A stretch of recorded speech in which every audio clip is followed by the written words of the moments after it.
Okay, today's video is going to be based around something a little bit different. We're going to do breathing.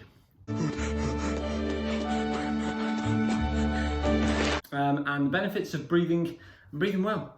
A lot of time we spend either shallow breathing, so just breathing down into the bottom of our neck and no further, or breathing out of every orifice.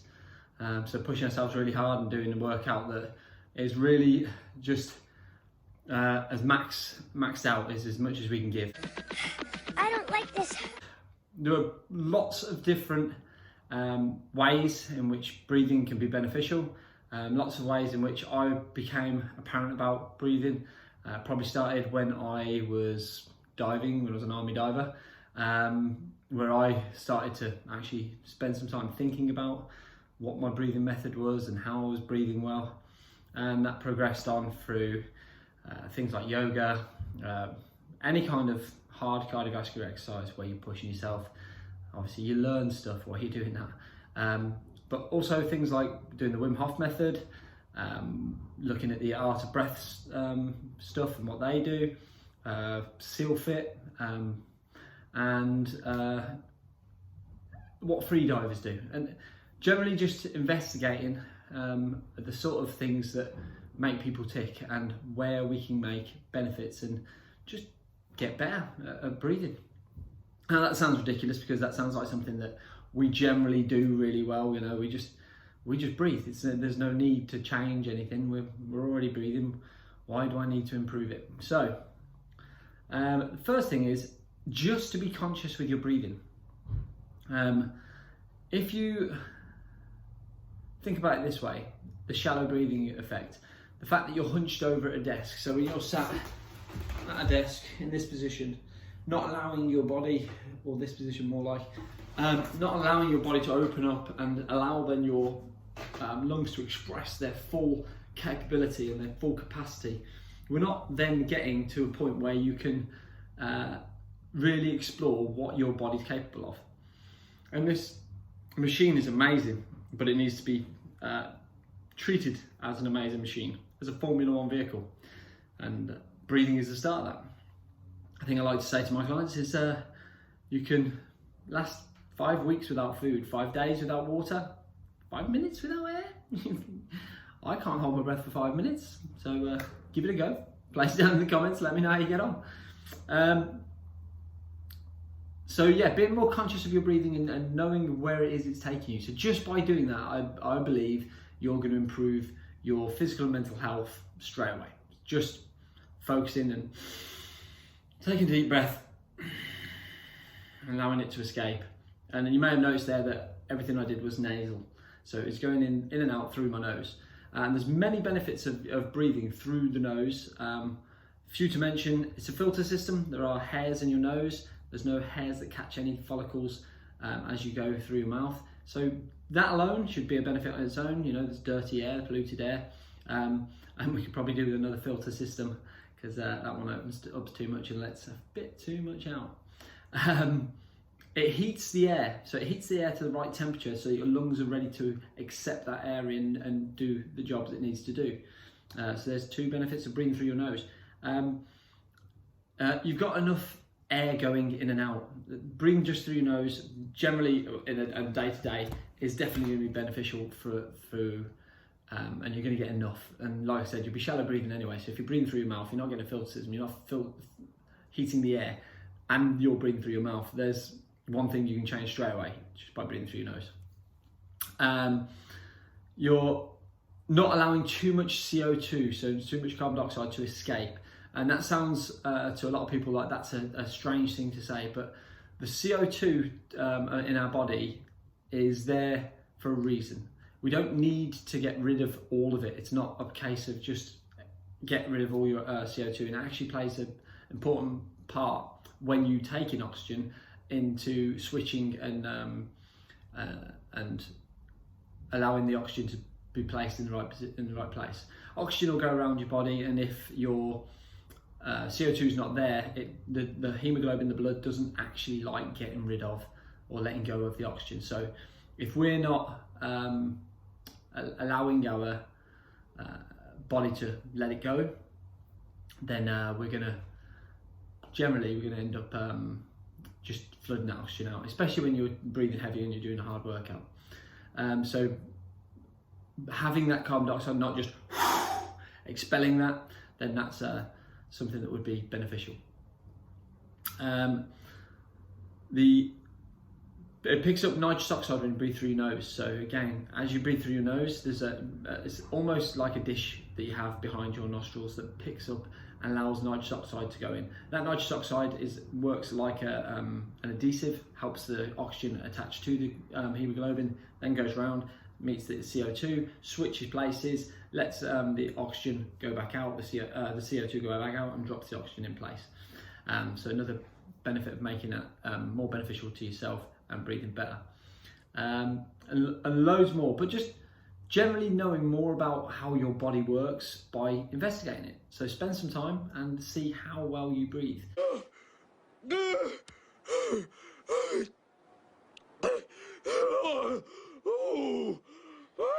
Concentrating and being aware of your breathing and actually learning to breathe better.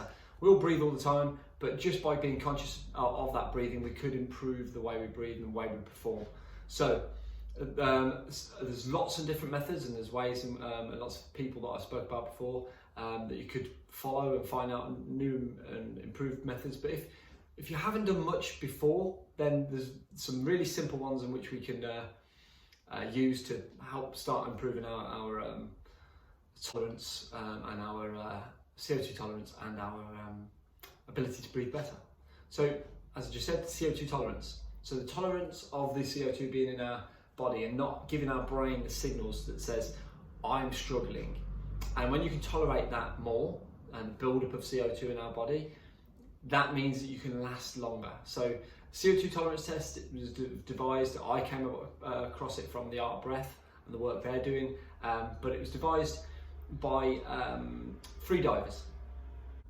And it was made by free divers as a way of measuring their capabilities to go and dive to a certain depth. So if they were going to go for their personal best, they want to know that they can get to their personal best safely. It's a dangerous sport. They're going to be down under the water.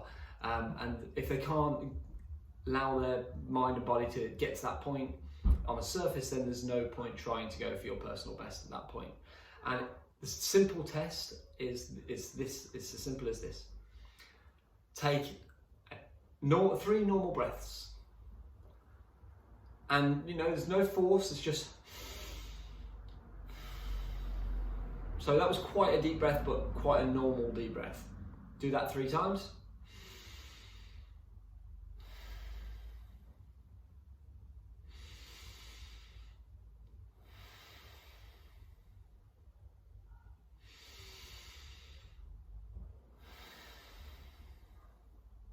Notice that was all nasal. After that 3rd breath, have a little pause, get rid of all the air out of your lungs, and then go for a nice big deep breath in. At the point of when that breath is all the way in, then you expel the breath very slowly and very gently through the nose. So everything, as I said, is through the nose. So as you're expelling that air through the nose, you're trying to restrict it, but not trying to stop it. So at any point where you go,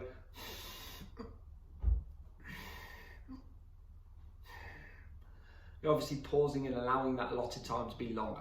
So we're not trying to do that, we're just trying to allow the air to almost trickle through a small gap in our nasal cavities. And we're going to time that distance. So from the end of the in-breath on the 4th breath, start the timer, to the end of the out-breath.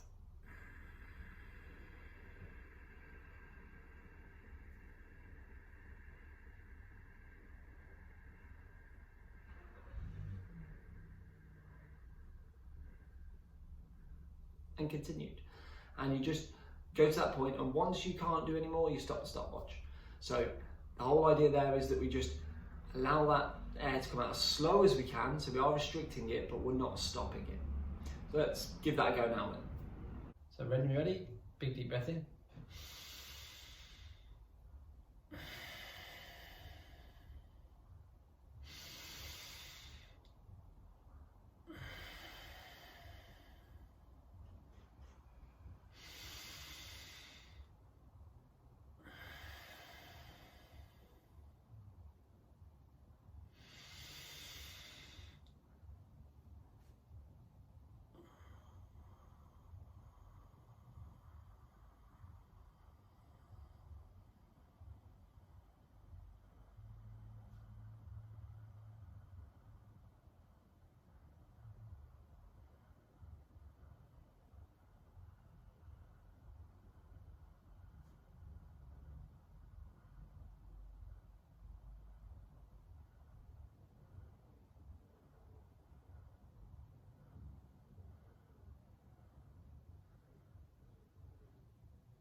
If you keep going, keep going.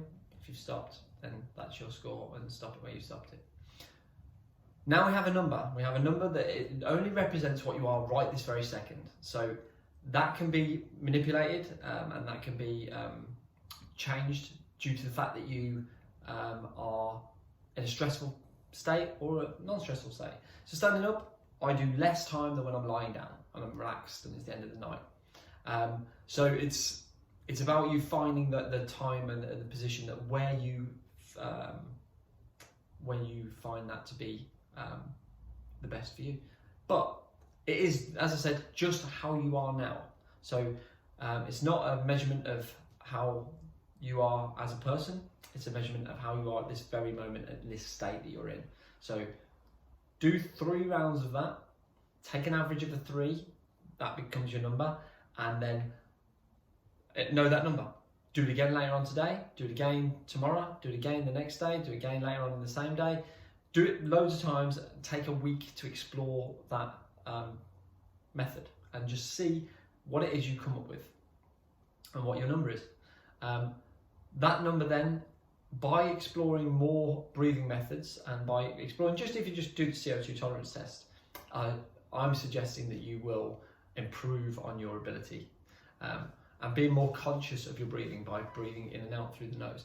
That's going to give you more in the ways of control and understanding of what your body and lungs can do. So another one that we could talk about now, another practice would be box breathing. So box breathing is highly beneficial. I find it very beneficial. Nice anecdotal story of I've used this a long time. I've used it at the start line of races to calm myself down before I'm about to try and podium or get as best as I can at a Spartan race. When I found myself getting anxious and too excited and it's not actually going to benefit my race, I've used it with one of my kids and sitting with my son, me and him do it every night before he goes to sleep, and he'll be hyper, and then we'll do 4 to 8 rounds of box breathing, and by the 4 rounds he's usually a lot calmer, and by 8 rounds he's a lot calmer still. So if you're struggling to get your kids to bed, use this one. But I came across it from SealFit and Mark Devine, and it was just something that is so easy. It's so easy to practice, so easy to do, and it's so good for things like anxiety, or anything where your nervous system is just jacked, and you don't need to be in that state. So it could be start of a race, as I said, could be about to give a public speech or see your boss or talk to your employees or whatever the thing is that you feel slightly stressed about. This is a good tool. So it's as simple as this. All we're going to do is we're going to create a box by our breathing. So we're going to take a breath in. I'm going to hold. Take a breath out. And hold. Take a breath in. Hold. Breath out. Hold. Blow out. Hold. Breathe in. So we're just creating that square, that box in a breathing capacity. So in, hold, out, hold. Now, the given time that is usually written is about 4 seconds. I like to go with this I'm going to use this measurement via how long I can breathe in. So if I get 3 seconds, it's a 3-second box. If I get 5 seconds, it's a 5-second box. If I get 9 seconds, it's a 9-second box. So just allow yourself to play with it and use the general rule of 4 to start with, but allow yourself to go around the box and feel how it benefits you. I do this every night before I go to sleep, and I don't have any problems falling asleep. So there, yeah. Okay, so there we have a couple of breathing drills in which to help improve our ability to be more optimal in our breathing. If you like this, please like and subscribe, comment below, get involved, tell me how you're getting on with the breathing drills, use it often, and keep breathing.